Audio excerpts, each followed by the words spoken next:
10 things you need to know before buying an MR2. If you're young and looking to get a piece of that sweet rear-wheel drive life, then your search will pretty much start and end with the Miata. But wait, what if there was another option out there? What if there was a car out there that also had pop-ups, 2 seats and rear-wheel drive? Well, fellow petrol heads, I bring thee good news, because the second generation SW20 Toyota MR2 is all of these things and more. Here are 10 things you should know about one of the most rewarding and affordable mid-engine sports cars right now. Early cars were prone to dangerous snap oversteer. The MR2 went through multiple revisions, commonly referred to as Rev 1 to 5. On launch, reviews of the MR2 alluded to snap oversteer, which the car quickly gained a bad reputation for. In response to this, the Rev 2 model introduced in 1993 featured upgraded suspension components, a bigger anti-roll bar, an increased standard wheel size of 15 inches, larger brakes and wider tyres. For that reason, if you want to keep your MR2 completely stock, and if you don't plan on an unexpected reverse entry into a brick wall, avoid pre-1993 cars. Engines are plentiful and strong.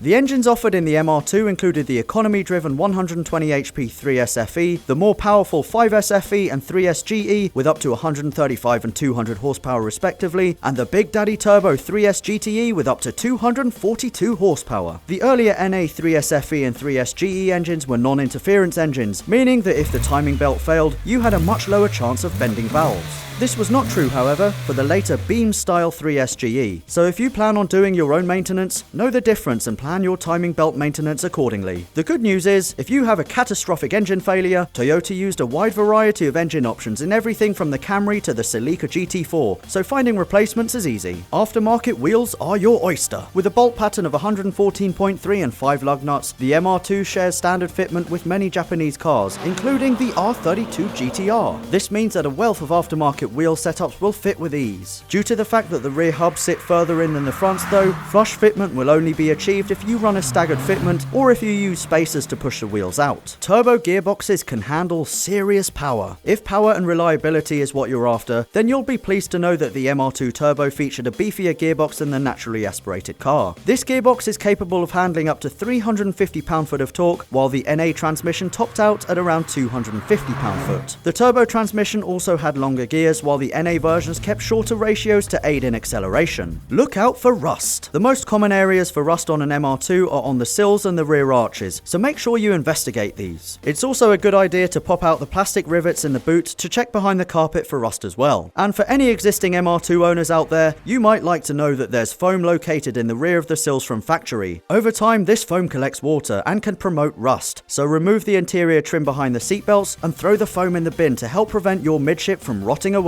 Spoiler alert. If you're thinking about switching spoilers, then keep in mind that the 1990 to 1993 wings extend onto the rear quarters, leaving holes behind if the conversion is made. The inner structure also differs in later years, so some cutting may be required if you fancy switching up your spoiler. Know your intervals. The timing belt on SW20 MR2s need to be replaced every 30 to 40,000 miles, while belt-driven water pumps and tensioners should be changed at least every 70 to 80,000 miles. Luckily, belt replacement is pretty cheap to do because the engine doesn't need to come out. Check the cooling system. Make sure the cooling system on the car that you're looking at is in good condition. On turbo cars especially, you'll need a significant 15 litres of coolant, and with 4 bleed points, a coolant flush should be done by someone who knows what they're doing, as air pockets in the system can lead to overheating and head gasket replacement, which you definitely don't want. How much should you expect to pay? As it stands today in September 2016, the average price for an NA in the UK falls between £700 and £1,500. Turbo cars are considerably more, starting at around £2,000 and climbing to £4,000. In America, asking prices range wildly from $2,000 to as high as $15,000 for a well-preserved turbo version. On average though, a decent NA will set you back around $5,000, onto which you should roughly budget a further $2,000 to $3,000 for a clean turbo. So what's an SW20 MR2 like to own? This is Jake. He recently bought the white Rev 1 you've seen in this video, and here are his thoughts on MR2 ownership.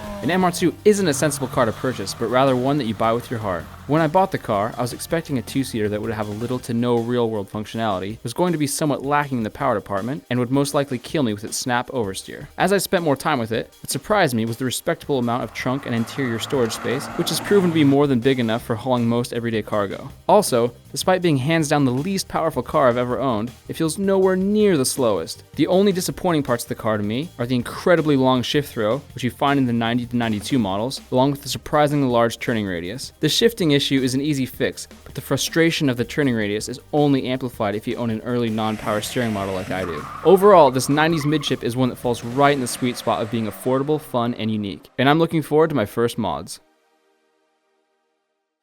I'm here at Blyton Park. To my left is a Jeep Grand Cherokee SRT, V8, 461 horsepower, and today I'm going to be racing a plane, an actual plane, and here is the plane's driver, a guy called Peter. How is it to drive in the sky?